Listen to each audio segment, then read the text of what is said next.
हा, नमस्कार. मी सुनील कोरे, expert director, Mumbai जिल्हा उपनगर प्रॉपर्टी हाऊसिंग फेडरेशन लिमिटेडचा. मी आपल्या सगळ्यांचं हार्दिक स्वागत करतोय. हा आपला दुसरा एपिसोड आहे आज. आणि आता आपल्या बरोबर आहेत ॲडव्होकेट अजित मांजरेकर, जे त्यांचं शॉर्टमध्ये इंट्रोडक्शन तुम्हाला देतील. ते पण आपले मुंबई जिल्हा उपनगर हाऊसिंग फेडरेशनचे एक्सपर्ट डायरेक्टर आहेत. मांजरेकर साहेब. Yes sir. नमस्कार. मी advocate Ajit Manjrekar, expert director, Mumbai जिल्हा उपनगर कोऑपरेटिव्ह हाऊसिंग सोसायटीज फेडरेशन. तसंच मी प्रेसिडेंट आहे डीम कन्व्हेन्स प्रॅक्टिशनर असोसिएशन.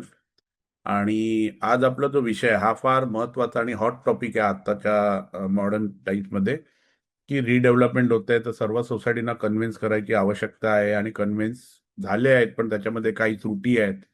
तर यामुळे हा टॉपिकचं महत्व आजच्या तारखेला फार एवढं महत्वाचं आलेलं आहे की प्रत्येक सोसायटी आणि आता जनरल बॉडीज पण सर्व संस्थांच्या येत असतात, त्यामुळे याविषयी बोलणं फार महत्वाचं होतं. तर प्रभू साहेब आमचे जे director, one of the director Maharashtra सोसायटीचे पण, वेलफेअर सोसायटीचे पण, आणि आमच्या पण उपनगर जिल्हा फेडरेशनचे पण ते हाऊसिंगचे डायरेक्टर आहेत. तर त्यांच्या मार्गदर्शनाने आपण ही सेमिनार घेतोय. तर सर्वप्रथम मी सर्व आमच्या पदाधिकाऱ्यांनी आणि प्रभू सरांना पर्सनली धन्यवाद देतो की त्यांनी एक चांगला टॉपिक निवडला सर्व संस्थांसाठी.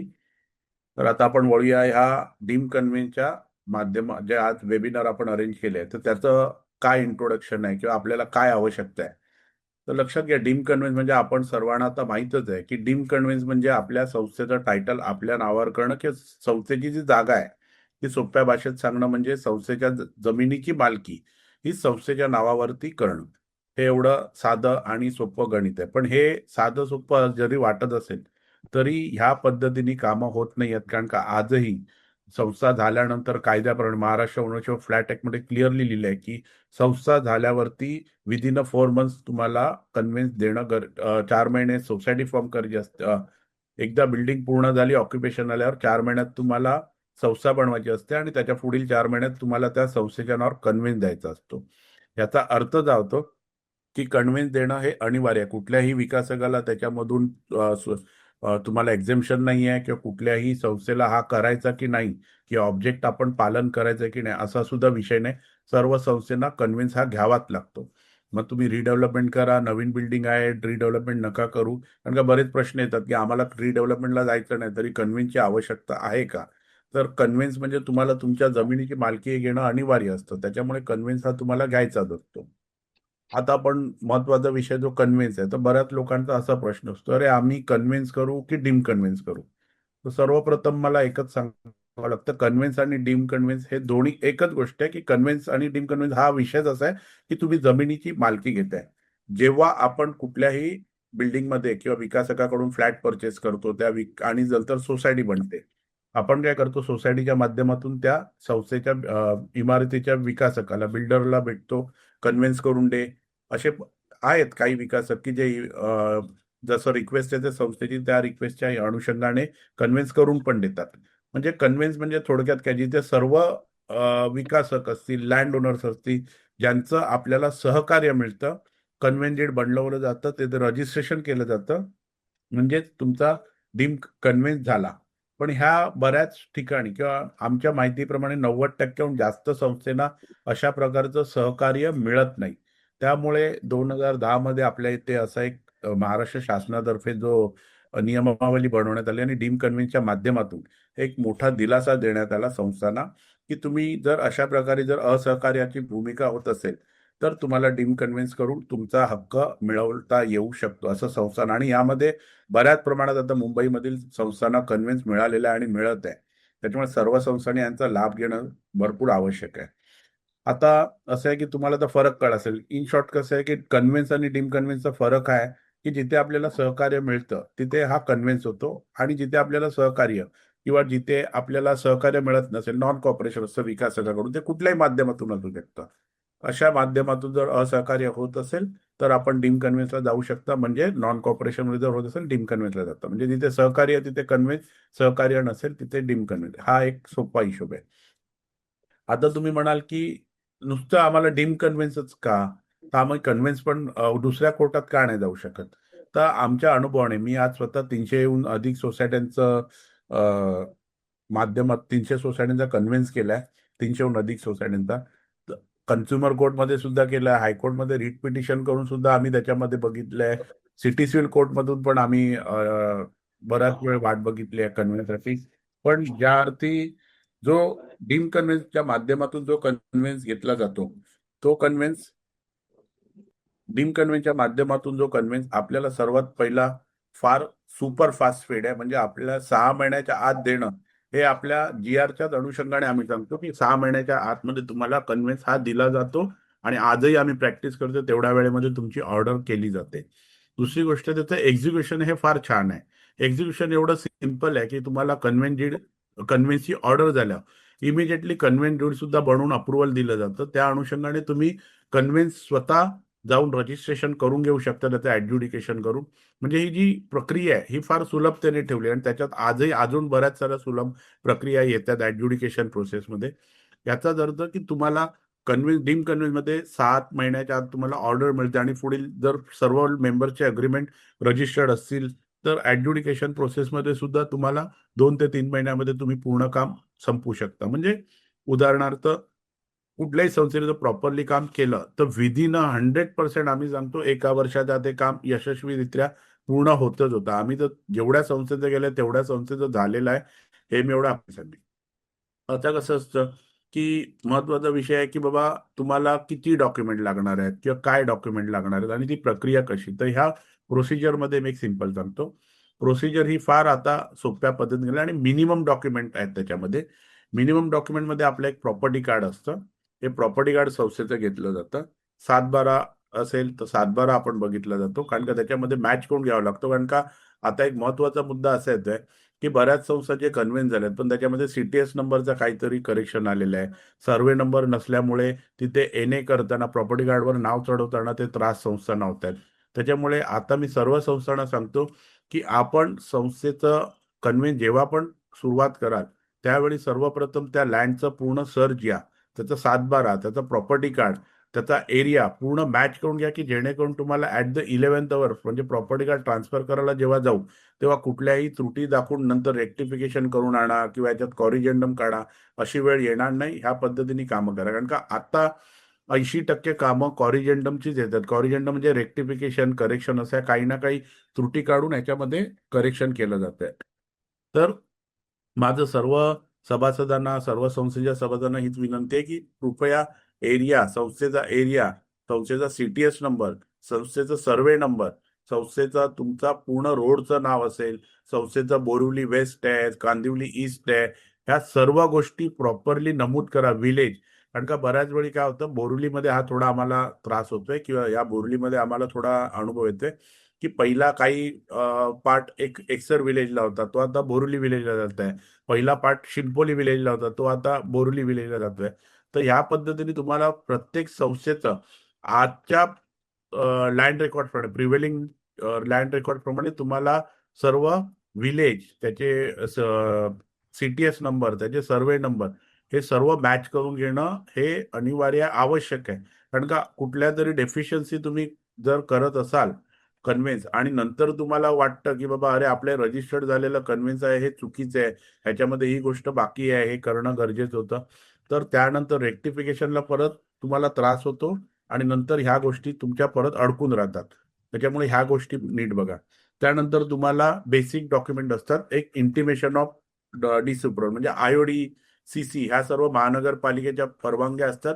बऱ्याच वेळी सभासद किंवा संस्था सांगतात की आमच्याकडे ह्या परवानग्या अवेलेबल नाही आहेत. तर ह्या परवानग्या तुम्हाला इझिली महानगरपालिकेच्या ऑफिसमध्ये जाऊन, बिल्डिंग डिपार्टमेंट असतं, बिल्डिंग प्रपोजल, जे तुम्हाला मिळतात तुमच्या CTS नंबर प्रमाणे, तुमच्या ओसीच्या नंबर प्रमाणे तिथे फाईल्स अवेलेबल असतात. त्या फाईल्स तुम्ही इझिली घेऊ शकता. त्या RTI ऍप्लिकेशन करून तुम्हाला 15-20 दिवसात ते सर्व डॉक्युमेंट, तुम्ही सर्व त्या फाईलची झेरॉक्स घेतली तर तुम्हाला त्याच्यामध्ये OC प्लान, IOD, CC, त्याच्यामध्ये जे पण त्यावेळी इंटरॅक्शन झालेले असतात महानगरपालिकेचे आणि विकासकाचं डॉक्युमेंटेशन, तुम्हाला हे सर्व मिळतं. त्याच्यानंतर बिल्डिंगचा अप्रूव्ड प्लॅन हा सुद्धा तुम्हाला तिकडे मिळतो. त्यानंतर तुम्हाला महानगरपालिकेमधून सर्व डॉक्युमेंट्स काढल्यानंतर तुम्हाला सोसायटीचा जो बेसिक रेकॉर्ड असतो जो सर्वांकडे उपलब्ध असतो आणि असायलाच पाहिजे. म्हणजे तुमच्या रजिस्ट्रेशन सर्टिफिकेट, तुमच्या एक्झिस्टिंग मेंबरची लिस्ट अलॉंग विथ त्यांचं अग्रीमेंट कुठलं कधी झालेलं आहे त्याचा एक डेटा असणं गरजेचं असतं. त्याच्यानंतर सर्व मेंबरचे इंडेक्स टू, जर इंडेक्स टू नसतील तर तुम्हाला सर्व मेंबरचे कॉपीज, अग्रीमेंटच्या कॉपीज तुम्हाला घेणं गरजेचं आहे. आणि सर्वात महत्वाचा की तुम्हाला कन्व्हिन्स करताना तुम्हाला किती एरिया क्लेम करायचा आहे ह्या एरिया संबंधी तुम्हाला बरंच इम्पॉर्टन्स घेऊन त्याचं लक्ष देऊन तुम्हाला ही गोष्ट डॉक्युमेंटमध्ये तुमच्या इन्सर्ट करायची किंवा तुमच्या डीम कन्व्हेन्सच्या ऍप्लिकेशनमध्ये इन्सर्ट करायची असते.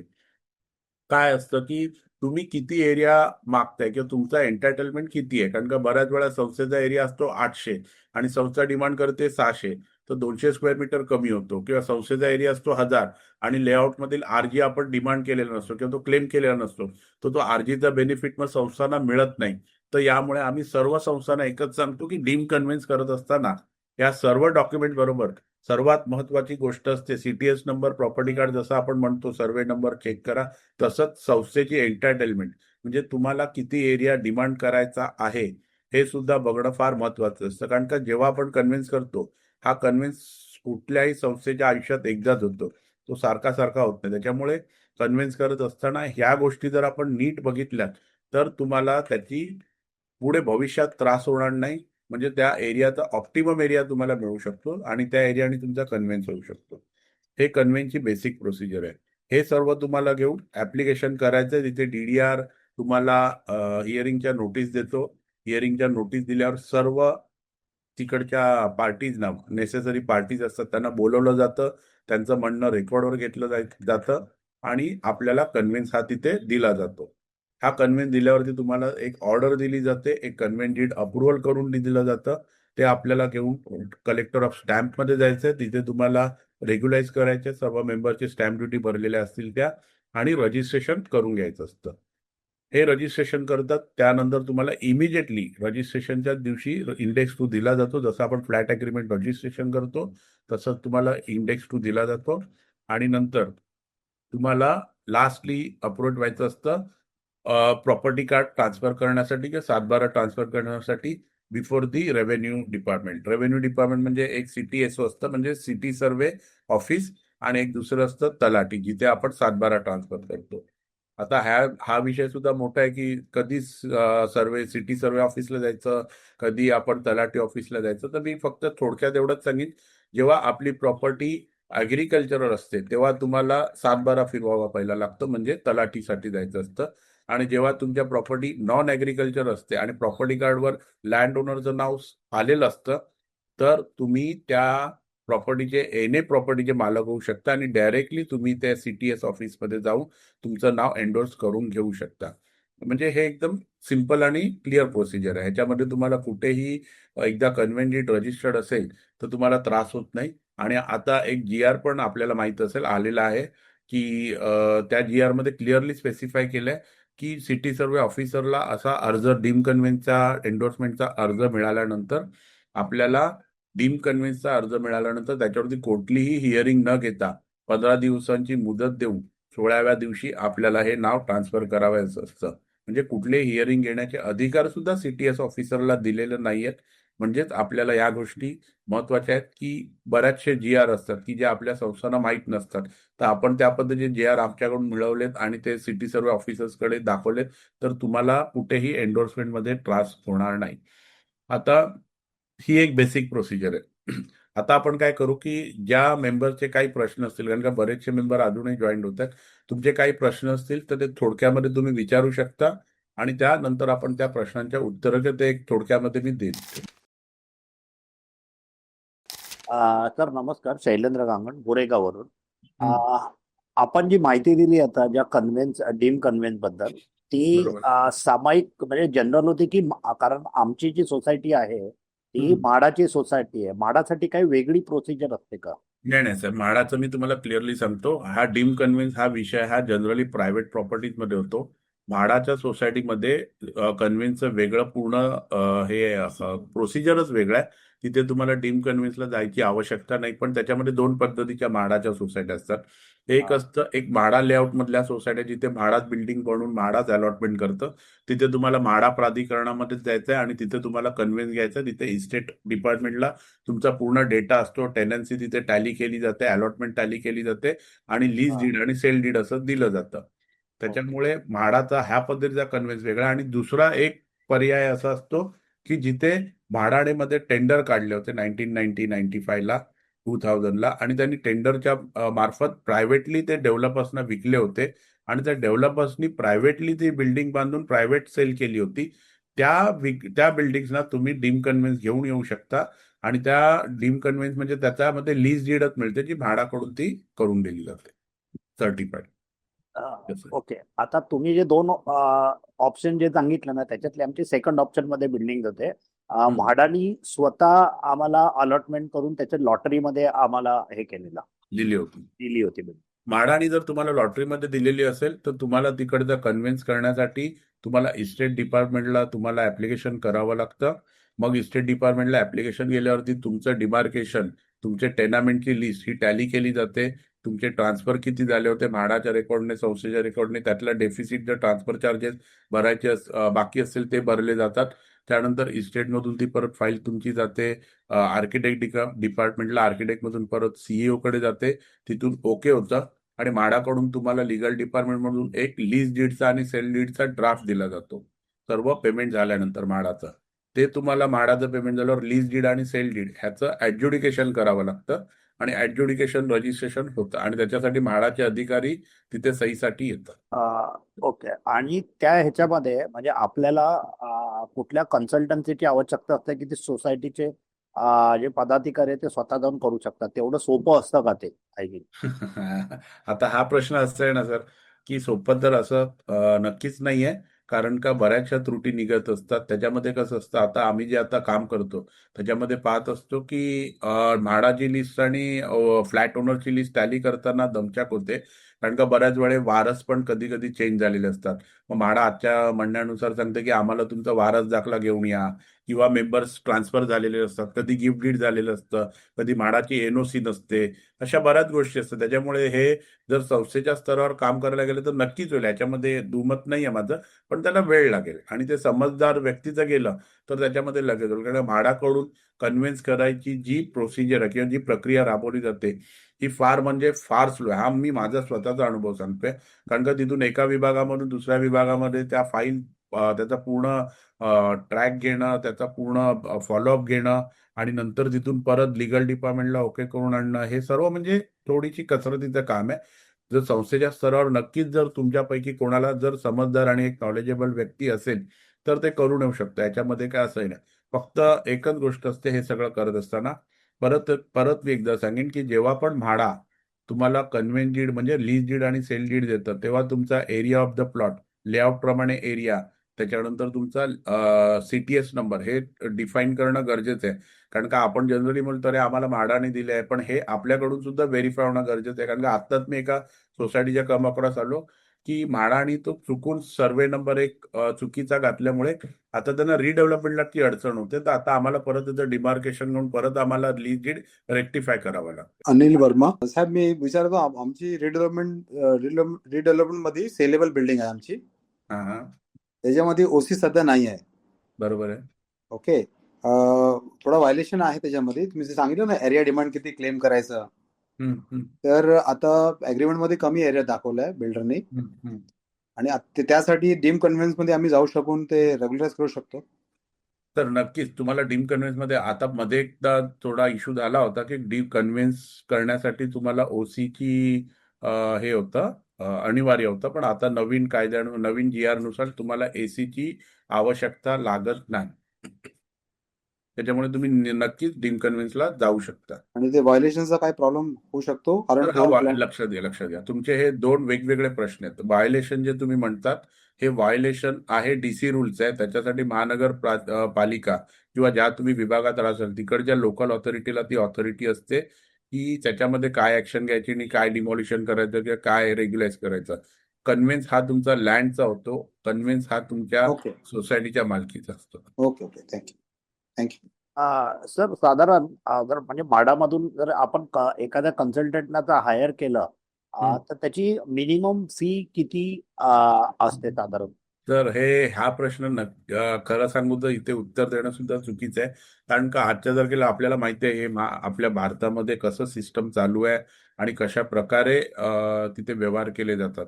त्याच्यामुळे फीज आणि हा सर्व कमर्शियल पार्ट आहे तो आपण इंडिव्हिज्युअली डिस्कस केलं तर बरोबर. नाही, मी रक्कम नाही विचारत आहे, पण ती चार्ज कशी केली जाते, म्हणजे त्याचं बेसिस म्हणजे साधारण पर टेनामेंट असतं, पर टेनामेंट. पर टेनामेंट म्हणजे किती पर्सेंट वगैरे का असं काय हे नाही? नाही असं काय नाही तिथे. I'm Alex from Bombay. Yeah. Without conveyance, there are a lot of societies which are going for redevelopment. Right. Is it a proper procedure? Question number one. If Yeah. it is no, then why it is not advisable to go for deemed conveyance? No, I never said not to go for the deemed conveyance. Always society has to go for the conveyance or deemed conveyance. The object of the society is to take the conveyance of the land. उसमें आपके pass option नहीं है. You don't have any option. कि Sir, आप my question is not there. My question is there are societies yeah which are going for redevelopment without conveyance. नहीं Like my society is trying to do it. So that is why I'm asking you this question. Sir very very important question. End अभी ये सब चीज आप जो बोल रहे हैं ये बहुत सारे डेवलपर ऐसे ही ऑफर में दे रहे हैं और हम लोग भी ऑब्जर्व कर रहे हैं कि दे व्हाट दे डूइंग. अभी I will take the name of the some societies in Yogi Nagar. उनको ऑलरेडी ऑफर दिया गया कि हम कन्विंस करके लाएंगे, ये करेंगे वो करेंगे, और एट प्रेजेंट उनका कन्विंस भी नहीं हुआ है. अभी सोसाइटी को बोल दिया है कि अभी आप कन्विंस करो, वो खर्चा आप ही करो, हम उसके बाद डेवलपमेंट करते हैं. तो जनरली खर्चा का एक बात है. There are some developers who get in and they also promise you that conveyance वो लोग करेंगे, लेकिन आगे जाके फिर वो लोग वो प्रोजेक्ट को बहुत डिले करते हैं क्योंकि ऐसा होता है कि शायद उनकी गलती नहीं हो, बिकॉज जो मेंबर है उनके पास ठीक से पेपर भी नहीं रहते. सो ये बहुत सारे societies get into redevelopment without proper conveyance. And then, it becomes a problem because the developer cannot manufacture these papers, and the members also, because of few members, the other members get stuck. So, but one thing is very important in that, whether the conveyance is doing by your developer or by your own by society, it does not mean anything about it, because if your member is not cooperating to the developer, even if he's not cooperating with the society, then work will not happen. You cannot completely conclude the work. You have to take a strict action against the member of the society. Secondly, convince कभी भी कोई भी, no one can stop that convince or no one can withhold. Ultimately आपके सामने एक ही question आता है कि member agreement नहीं देता है, तो आपके पास बहुत सारे अदर ऑप्शंस रहते हैं. जैसे you can take a search of that flat. वहां से हमने भी किया हुआ है, हमारे भी I come across the more than 300 societies. उसमें ऐसे हर एक सोसाइटी में एक आध दो रहते हैं कि वो अग्रीमेंट प्रोवाइड नहीं करते, तो we can take a search in the sub register office, वहां से अग्रीमेंट लेके आ सकते हैं. या फिर आपके पास बहुत सारे ऑप्शन रहते हैं कि कैसा सर्च निकाले, उनका डेट लेके आप उनका डॉक्यूमेंट ट्रेस कर सकते हैं, और वो अग्रीमेंट का सर्टिफाइड कॉपी लेके भी आप आपका काम आगे कर सकते हैं. या अगर कुछ भी उसका वेयर अबाउट नहीं मिल रहा है, तो you have ultimate solution. You have to send a legal notice to that particular and concern member कि भाई आपका अग्रीमेंट आपने नहीं दिया है और वो अग्रीमेंट हमको भी नहीं मिल रहा है कहीं पर डिपार्टमेंट में. It mean that as per our record and as per our information, your document is not registered. Therefore, you will be liable for the penalty as levied by the concerned authority, and you will be liable and undertake to pay this penalty with the society. ऐसा करके आप intimation दे दो and you can charge the penalty to that particular member. लेकिन for example अगर 1 लाख 2 लाख किसी का भी पेंडिंग है, तो उतने अमाउंट के लिए आई विल नॉट एडवाइज कि सोसाइटी वो उसका पेमेंट आने तक आपका कन्विंस विदाउट करके रखेगी. यू कैन गो एड विद दैट. अल्टीमेटली आपको क्वेश्चन मार्क है पैसा कितना और कभी खर्चा करना है नहीं करना है, उसके ऊपर ही क्वेश्चन आ जाते हैं. Thank you so much. हॅलो, माझं नाव उदय काशीकर. मला 2 प्रश्न आहेत. एक, जर कन्व्हेन्स एक स्टेज झाली आणि एखाद्या सोसायटीला जर ओसीच नाहीये, तर ते कितपत म्हणजे डेट्रिमेंटल असेल रिडेव्हलपमेंट करता? कन्व्हेन्स आहे पण ओसी नाहीये. सर हा प्रश्न ऍक्च्युली आपला आजचा नाही, पण मी ऍज अ रिडेव्हलपमेंट पण बघतो, म्हणून मी तुम्हाला एवढंच सांगेन की ओसी नसलेल्या बिल्डिंगच्या साठी एक महत्वाची गोष्ट ही असते की आता जर आपण मुंबईमधली जर आपली बिल्डिंग असेल तर मुंबईमध्ये ऑक्युपेशन सर्टिफिकेट असलेल्या बिल्डिंगना एक फंजिबल FSI दिला जातो. तो तुम्हाला फ्री ऑफ कॉस्ट मिळतो महानगरपालिकेमधून. ओके. जर तुम्हाला ओसी नसेल तर तो फंजिबल एरिया तो तुम्हाला आर्किटेक्ट प्रॉपरली सांगेल, कारण का आम्ही ज्या प्रोजेक्टमध्ये काम करतो तिथे आम्हाला असं सांगितलं गेलं होतं आर्किटेक्ट कडून की तुम्हाला ओसी नसल्यामुळे हा फंजिबल एरिया पेमेंट करून मिळणार आणि ह्या सगळ्या गोष्टी होतात. ओसी असेल तर तुम्हाला जेवढा एरिया बिल्डिंगचा कम्प्लिटेड आहे त्या अनुषंगाने तुम्हाला पूर्ण त्याचा फंजिबल 100% मिळतो. अल्टिमेटली काय होतं की तुम्हाला त्याच्यामुळे बिल्डिंगचं तुमच्या पोटेन्शियल किंवा प्रॉस्पेक्टिव्ह डेव्हलपमेंटमधील फिजिबिलिटी ही थोडीशी हार्म होते आणि मग मेंबरच्या ऑफरवरती त्याचा डिरेक्टली परिणाम होतो. अच्छा, पण म्हणजे ओसी नसली तरी आपण रिडेव्हलपमेंटला जाऊ शकतो इव्हन इफ इट इज 100%. अच्छा, ओके. आणि दुसरा एक प्रश्न असा आहे की हे 3 स्टेजमध्ये होतं कन्व्हेन्स. पहिलं कन्व्हेन्स, नंतर इंडेक्स 2 आणि तिसरं जे प्रॉपर्टी कार्डचं एक भाग असतो त्याच्यामध्ये, तो हो. प्रॉपर्टी कार्डचा generally it is too expensive, that is what we were told, की प्रॉपर्टी कार्ड करता ते तलाठीच्या ऑफिसमध्ये जाऊन मग तिथे बरेच पैसे खर्च करायला लागतात वगैरे. तर हे प्रॉपर्टी कार्ड जर नसेल, कन्व्हेन्स आहे सोसायटीला, पण प्रॉपर्टी कार्ड वरती सोसायटीचं नावच नसेल, तर how are it is affecting our future redevelopment plans? आजही बऱ्याच संस्थेचा कन्व्हिन्स होऊन प्रॉपर्टी कार्डवर नाव चढलेलं नाहीये किंवा चढत नाहीये, कारण की ह्याचा मुद्दा किंवा हा विषय असा आहे की प्रॉपर्टी कार्डमध्ये बऱ्याच प्रकारच्या आजही त्रुटी आहेत. आजही काही इश्यूज असे आहेत की एनए ऑर्डरचे, की प्रॉपर्टी कार्डवरती जर आपली एनए ऑर्डर झालेली असेल प्रॉपरली, जर त्याचं नाव एंडोर्स ऑलरेडी एक लँड ओनरचं असेल तर तुम्हाला सोसायटीचं नाव चढवण्यासाठी मोठी काही भागदौड करावी लागत नाही. पण बऱ्याच संस्थांच्या किंवा आमच्या म्हणजे मी जरी दहिसर टू गोरेगावमध्ये माझ्या हिशोबाने आजही 60% जास्त आपण प्रॉपर्टी कार्ड जर पाहिले तर त्याचं ऍग्रिकल्चर लँड म्हणून रिफ्लेक्शन होत आहे. मग त्यावेळी आपल्याला काय करावं लागतं की 7/12 उतारा आपल्याला बघावा लागतो. 7/12 उतारा ज्याप्रमाणे तुम्हाला सर्वे नंबर, हिस्सा नंबर घेऊन तुम्हाला त्याचा एनए करावा लागतो. एनए करून मग त्याचं प्रॉपर्टी कार्डवरती एंडोर्समेंट होतं. ह्या पूर्ण प्रक्रियेला तुम्हाला एनए टॅक्स भरायला जो टॅक्स येतो तो आयओडीच्या डेट पासून भरायला येतो. म्हणजे तो आयओडीच्या डेट पासून म्हणजे जर तुमची 1990ची आहे तर 1990 टिल 2025 म्हणजे एवढ्या 20-25 वर्षाचा तुम्हाला 35 वर्षाचा एनए टॅक्स भरा. त्याच्यानंतर तिकडचा जो सर्वेचा खर्च असतो हा सगळा खर्चिक भाग होतो.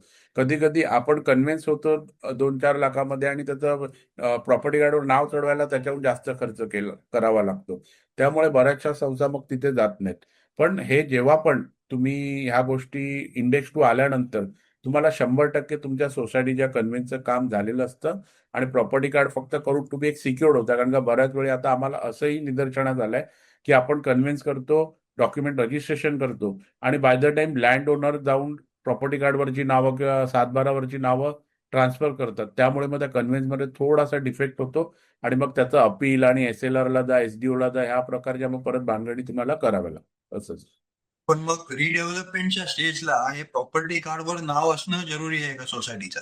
नाही, रिडेव्हलपमेंटसाठी तुम्हाला इंडेक्स 2 आणि title certificate duly issued by the advocate हे इम्पॉर्टंट असतं.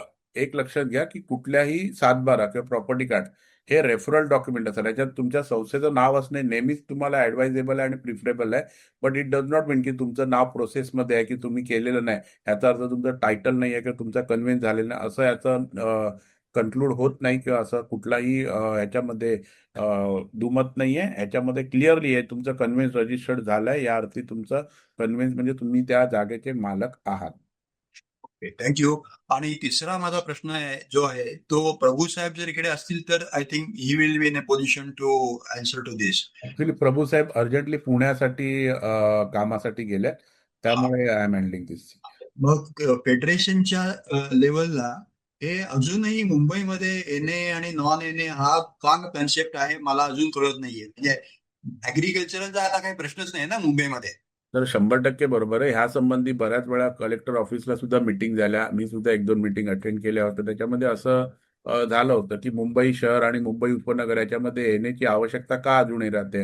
आज मुंबईमध्ये शेती हा सत्ता प्रकार नाहीच आहे, तरी आपण ह्या पद्धतीने येणे घेतल्यामुळे बऱ्याचशा गोष्टी थोड्या कॉम्प्लिकेटेड होत जातात.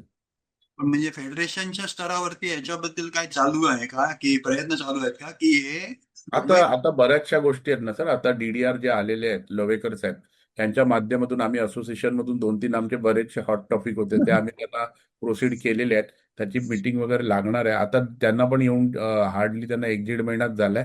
तर we are just working on it. आपण बघूया काहीतरी चांगलं करू. ओके. आणि हे वन विंडो सिस्टम मध्ये आणता नाही काय ना, म्हणजे आता सरकारने असं एक आणलेलं आहे ना सेल्फ रिडेव्हलपमेंटच्या ह्याच्यामध्ये, की 6 महिन्यामध्ये सगळ्या परमिशन मिळायला पाहिजे.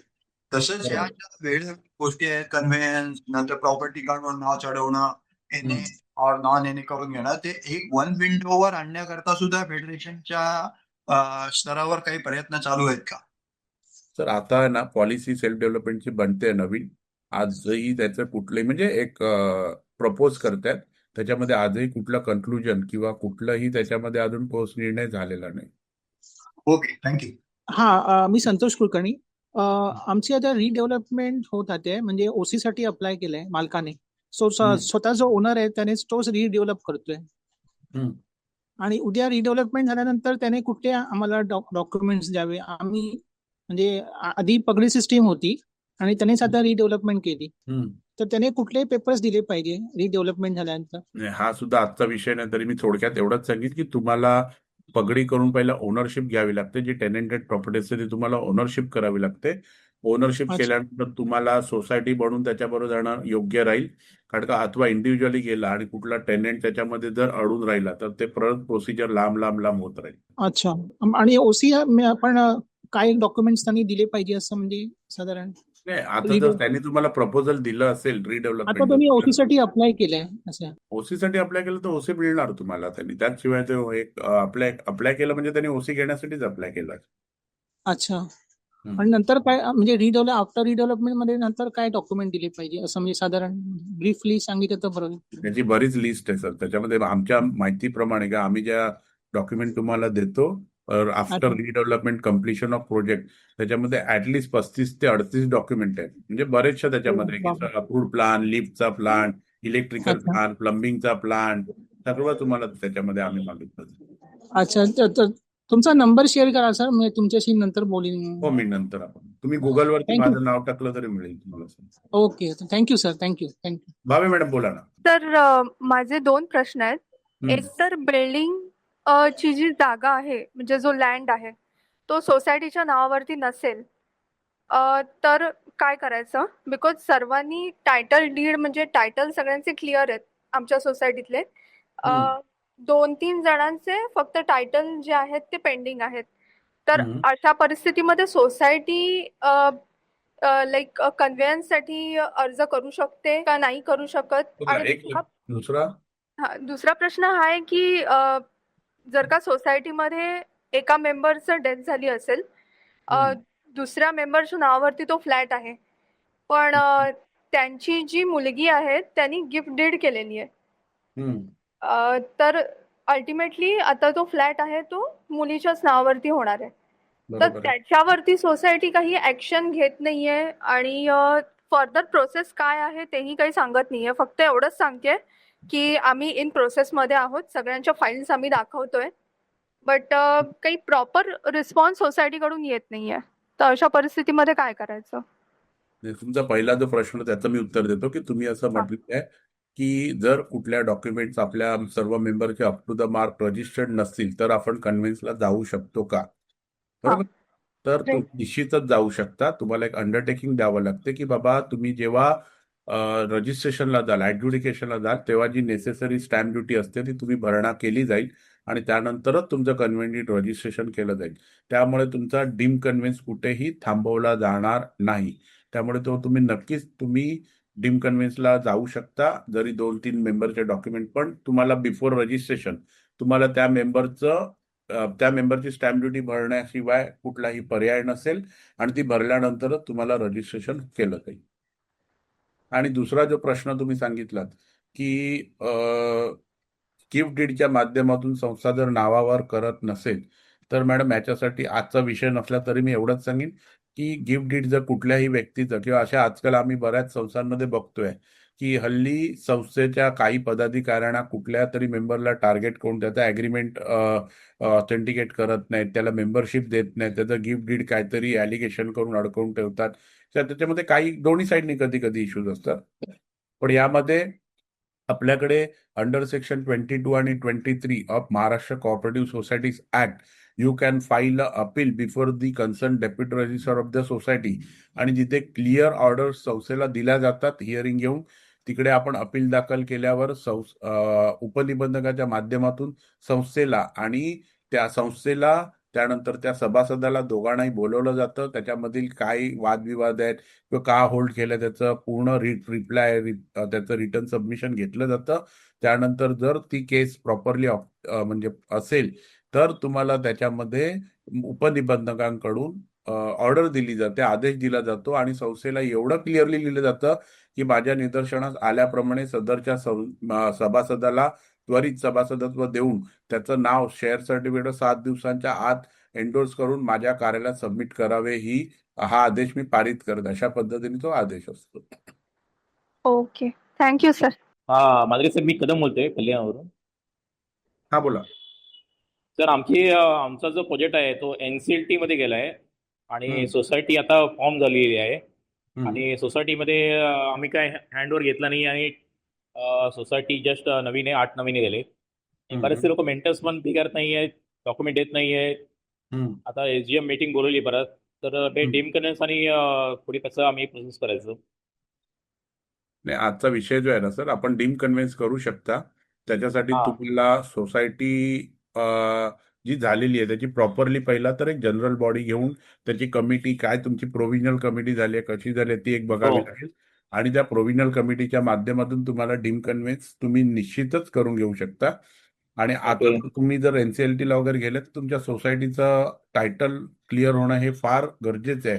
कारण का बऱ्याच वेळा जर त्याच्यामध्ये काही जर इश्यूज असतील आणि अनसोल्ड स्टॉक राहिला असेल तर तो पूर्णतः तो परत NCLTच्या माध्यमातून प्रोसेस होणार आणि ऑप्शन वगैरे होणार, त्याच्यामुळे पुढे संस्थेला तो त्रास होणार आहे. त्यामुळे आता तो घेतली त्याच्यात जर काही पार्ट कन्स्ट्रक्शन बाकी आहे किंवा त्याच्यामध्ये काही पार्ट FSI बाकी आहे किंवा बॅलन्स FSI आहे, या सर्व गोष्टींची शहानिशा करून लवकरात लवकर कन्व्हेन्ससाठी तुम्ही हा आता तुमच्यासाठी याच्याशिवाय पर्याय नाहीये. हे तर म्हणजे कोणाकडूनही करा पण कन्व्हिन्स केल्याशिवाय तुमच्याकडे आता पर्याय नाही आणि हा केलाच पाहिजे तुमच्या केसमध्ये. Okay okay okay sir.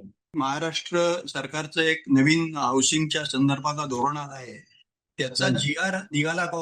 म्हणजे सेल्फ रिडेव्हलपमेंट करता त्यांनी बऱ्याच काही फॅसिलिटीज. बरोबर आहे. त्याचा GR आलाय का ऑलरेडी? नाही, आता सेल्फ डेव्हलपमेंटसाठी पॉलिसी बनते. त्याच्यामध्ये म्हणजे त्यांनी असं प्रपोज केलंय की कन्सेशनल रेटमध्ये BMC प्रीमियम घेणार आहे, सिंगल विंडो ठेवणार आहे, अशा बऱ्याच गोष्टी त्यांनी काय काय म्हणजे चालू आहे त्याच्यामध्ये. वगैरे वाढणार आहे का? FSI वाढतोय? FSI इन्सेंटिव्ह FSI त्यांचं आहे पण वाढणार असं नाहीये. फक्त त्याच्यामध्ये जर TDR जो आपण प्रायव्हेटली घेत होतो त्या पद्धतीने त्याच्यामध्ये कन्सेशनल रेटमध्ये तुमची प्रोजेक्टचं पोटेन्शियल वाढू शकतो निश्चितच सेल्फ डेव्हलपमेंटमध्ये. Okay, thank you. आता मी तुम्हाला काय माहिती देणार आहे की जसं प्रत्येक एरियाची एक फेडरेशन असते, जसं मुंबई फेडरेशन आहे, त्याच्यानंतर ठाणा फेडरेशन आहे, वसई फेडरेशन आहे, तशी आपली मुंबई जिल्हा उपनगर म्हणजे मुंबई सबअर्बन फेडरेशन. आता ज्या फेडरेशनच्या अंडर ज्या सोसायटीज येतात त्यांना त्या फेडरेशनचं मेंबरशिप घ्यायला लागतं. आता ते मेंबरशिपचं प्रोसिजर काय असते, तुम्हाला आता मी दाखवतो की तुम्हाला एक मेंबरशिप फॉर्म असतो, तो भरायचा असतो. दुसरं या मेंबरशिप फॉर्ममध्ये तुम्हाला सगळं तुमच्या आपल्या सोसायटीच्या माहिती लिहायची असतात. नंतर मेंबरशिप घेण्यासाठी तुम्हाला एक रिझोल्युशन सोसायटीचा पास करायला लागतो मॅनेजिंग कमिटीला, ते एक लागते.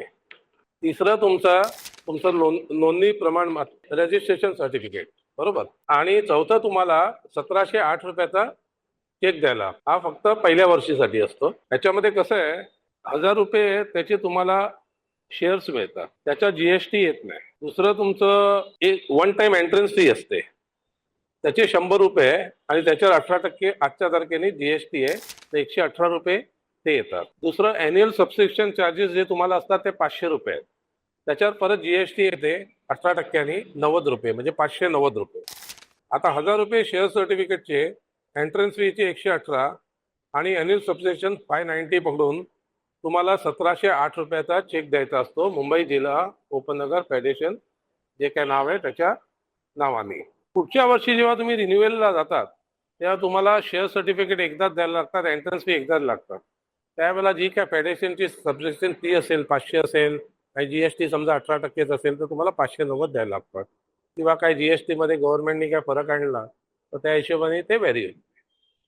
आता हे 4 डॉक्युमेंट्स तुम्हाला मी सांगितले काय काय लागतात. एक तुम्हाला मेंबरशिप फॉर्म भरायला लागतो, दुसरा तुम्हाला true copy of resolution pass करावं लागते मॅनेजिंग कमिटीमध्ये, आणि दुसरा तुमचा रजिस्ट्रेशन सर्टिफिकेट असते, आणि चौथं तुम्हाला एक चेक द्यायचा असतो. आता बरीच लोकांची काय म्हणणं आहे की फेडरेशनमध्ये गेल्यावर आम्हाला त्याच्या सुविधा काय मिळतात. तर थोडक्यामध्ये मी सुविधा तुम्हाला सांगतो.